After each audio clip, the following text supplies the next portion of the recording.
Alright, welcome back everybody to Ryan the Manimal on YouTube. Today is Friday, the 29th of May, and we're here at the Ted Stevens International Airport. We're in Terminal B, just walking around waiting for our flight. We are headed to Paris via Seattle. What are we going to do in Paris? Eat baguette. The French fry. The croissant. French onion soup. Wings? You want wings? Yes. Okay. The one with the pin in the back, so I gotta be careful. Bienvenue à Paris. Bienvenue à Paris. What? Welcome to Paris. This is my weekly vlog, although the format's going to be a little bit different because I'm not at home. I am in Paris. I'm going to start with what's been going on back home. Back home, the weather's been great. It's the last week of May, and it's already pretty warm outside. We were up into like the mid-60s a couple of days this week, with the clouds coming in the afternoons and afternoon rain showers. But summer's definitely in the air, and we've been busy all week trying to pack and prepare for our trip to get over here. I dropped Sophia off at NYLT last week on Friday, and on Monday we made a surprise visit to drop off some banana bread for Sophia. Evan has been sleeping late, playing his games, become a night owl. Got the little gamer right here. Yeah, is that you? Yeah, he's been playing his games and busy with that. He was actually doing some practice tutorials with learning Python, and he got so far and hit a roadblock because it's actually a class, and if you want to take the whole class you got to pay for it. So I told him that when we get back I'd go ahead and do the trial so that way he could finish that class, and if he likes it then we can continue on.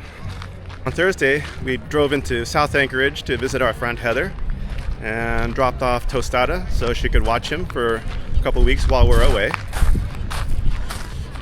While we were there at Heather's, we got to meet Gru the Goo, or Gru the tegu.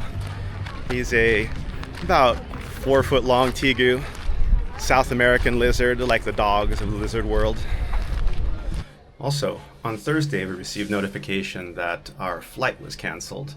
This is not something that we were expecting, but apparently we received an email saying that our flight was canceled because Icelandair was short of staff. And they ended up rebooking us onto a Delta flight, which was good for a couple of reasons. First, we didn't have to leave at 4:30 in the morning like we originally planned. We got to leave the house at 7:30, so that was more time to sleep. Lord knows we needed it because we were up until probably 3 o'clock packing.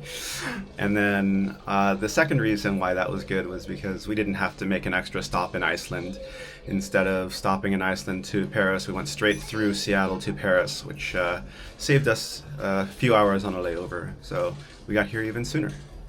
All right, I'm hanging out here on the balcony of our Parisian flat, and there's a football game going on right now. It's Arsenal versus Paris, and lots of celebration going on. Must be some great news. Let's see.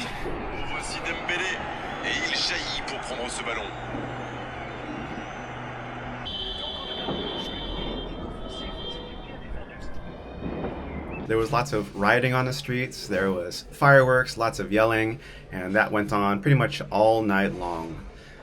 Saw in the news that there were riots, actual riots going on near Arc de Triomphe, which isn't too far from here, but thank goodness nothing in the immediate vicinity. And when we went walking around today, we didn't see too much evidence of any damage or anything.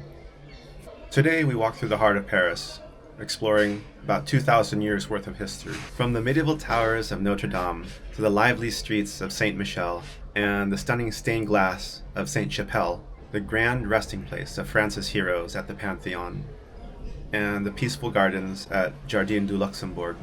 Each stop tells a different chapter in the story of Paris. Notre Dame has stood on the Ile de la Cité for over 850 years and remains a symbol of Parisian resilience after its recent restoration.